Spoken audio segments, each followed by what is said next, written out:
வணக்கம் மக்களே, நீங்க இல்ல அப்படின்னா இந்த வெற்றியே இல்ல அப்படின்னு அபிஷேக் சர்மா செஞ்ச செயல் எல்லாரையும் ஆச்சரியத்துல ஆழ்த்திருக்கு. அப்படி என்ன பண்ணிட்டாரு அப்படின்றதான் இந்த வீடியோல பார்க்க போறோம். இங்கிலாந்துக்கும் இந்தியாவுக்கும் இடையேயான 5வது T20 தொடர்ல இந்தியா மிகப்பெரிய வெற்றி சாதனை பண்ணிருக்காங்க. 4வது போட்டியில 15 ரன்கள் வித்தியாசத்துல அபாரமா வெற்றி பெற்று தொடரையும் கைப்பற்றினாங்க. மீதம் ஒரு போட்டி இருந்த நிலையில எப்படியும் 5வது போட்டியில இங்கிலாந்து அணி இந்தியாவுக்கு ரொம்ப பெரிய சவாலா இருப்பாங்கன்னு எதிர்பார்த்தா 10 ஓவர்லயே அனைத்து விக்கெட்ஸையும் இழந்துட்டாங்க இங்கிலாந்து அணி. 5 போட்டி கொண்ட T20 தொடர்ல வெறும் ஒரு போட்டியில மட்டுமே வெற்றி பெற்று ரொம்ப பெரிய தோல்வியை இங்கிலாந்து சந்திச்சிருக்காங்க. அதிரடிக்கு பேர் போன இங்கிலாந்து அணி பேட்ஸ்மேன்கள் நம்ம சுழல்பந்து வீச்சாளர்களோட பந்து வீச்சுல சுருண்டு போயிட்டாங்க. அபிஷேக் சர்மா கூட 2 விக்கெட்ஸ் கைப்பற்றி இருக்காரு. அந்த அளவுக்கு புவரா பெர்ஃபார்ம் பண்ணிருந்தாங்க இங்கிலாந்து.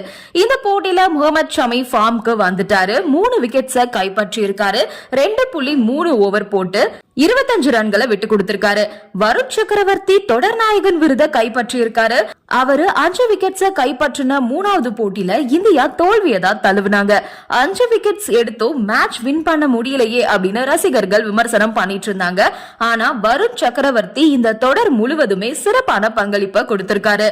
விருது வாங்கும் போது ஸ்கை மற்றும் கம்பீருக்கு நன்றியும் தெரிவிச்சிருந்தாரு. அதோட கம்பீரும் பேசும்போது வருண் மற்றும் பிஷ்னாய் அணிக்கு சிறப்பான பங்களிப்பு கொடுத்திருக்காங்க அப்படின்னு பாராட்டி இருந்தாரு. இங்கிலாந்து அணில இவ்வளவு நாளா ஃபார்ம் அவுட்ல இருந்த அதிரடி வீரரான பில் சால்ட் இந்த மேட்ச்ல ஃபார்முக்கு வந்துட்டாரு. 23 பந்துகள்ல 53 ரன்கள் சேர்த்திருப்பாரு.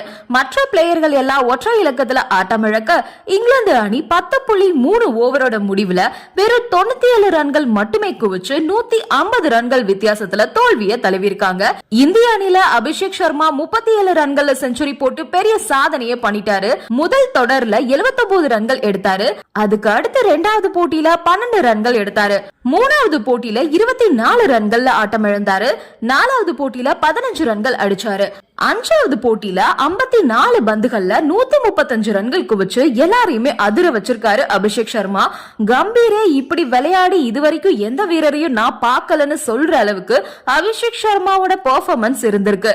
250 ஸ்ட்ரைக் ரேட்ல விளையாடி இருக்காரு. மேட்ச பார்த்துட்டு இருந்த அம்பானியை எழுந்து நின்னு கை தட்டி இருப்பாரு.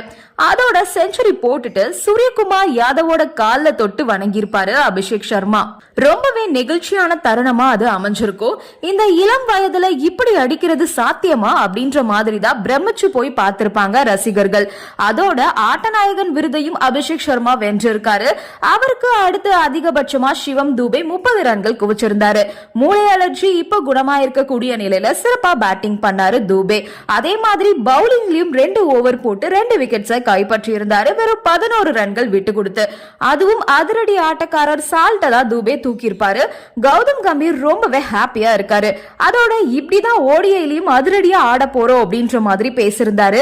ஓடிஐல நம்ம சீனியர் வீரர்கள் கௌதம் கம்பீருக்கு என்ன அதிர்ச்சி கொடுக்க காத்துட்டு இருக்காங்க அப்படின்னு தெரியல. ஓடிஐல பாப்போம். நன்றி, வணக்கம்.